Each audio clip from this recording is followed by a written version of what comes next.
जय हो कार्तिक माध्यम की, जय हो राधा रानी सरकार की, जय हो लड्डू जी की, जय हो माधव के समरिया सरकार की, जय हो जोत मैया की, जय हो जोत मैया की, जय हो शेरवाली मैया की, जय हो राधे कृष्ण जी की, जय हो श्री गणेश लक्ष्मी मैया की, जय हो मेरे भगवान जी की, जय हो कार्तिक माध्यम की।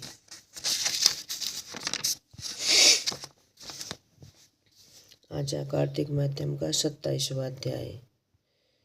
27वां अध्याय। इस प्रकार वह राक्षस अपने पिशाचिनी दोनों घूमते फिरते नर्मदा नदी के किनारे एक बरतख से नीचे आकर बैठे। उस पर गुरु का निंदा के एक राक्षस रहता था। उन दोनों वहां पर आया और वह देखकर कहने लगा कि अरे तुम कौन हो और किस प्रकार यहाँ दशा से आए हो। यह अपना पिशाचिनी सारा वृत्तांत सुनाकर कहा कि अपना आप वृत्तांत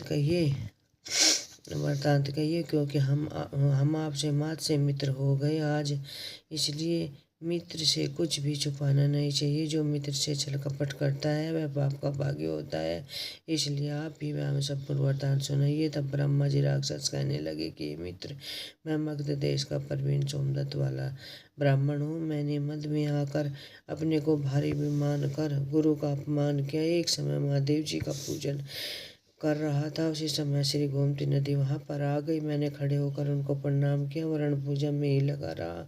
तब महादेव जी ने मुझे गुरु का अपमान समझने के लिए दोष से ब्रह्मा राक्षस बना दिया। उस पाप के कारण मेरा अंतकरण जला जाता है, न जाने किस दुख से मुक्ति मिलेगी। सूत जी कहते हैं, ये ऋषियों इस प्रकार गुरु महिमा का वर्णन करने से उनके सब पाप नष्ट हो जाएंगे। इतने में उन्होंने दूर आते ही गर्ग मुनि को देखा तो दोनों राक्षस तथा पिशाचिनी दोनों अपने हाथ में वर्ज उठाकर उसकी ओर भागे और हमारा भोजन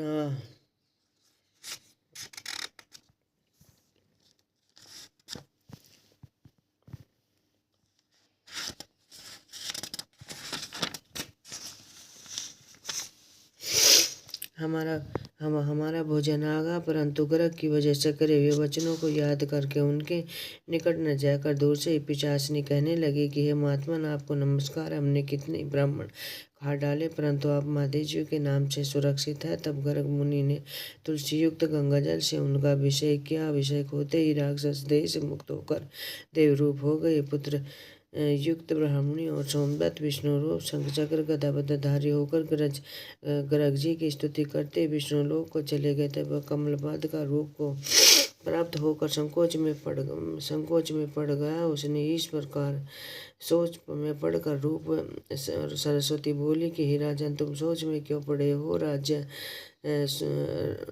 सोच में क्यों पड़ राज्य सुख भोगने के बाद अंत में भी विष्णु लोक को ही प्राप्त हो जाओगे। इन वचनों को सुनकर राजा आनंदित हो गया।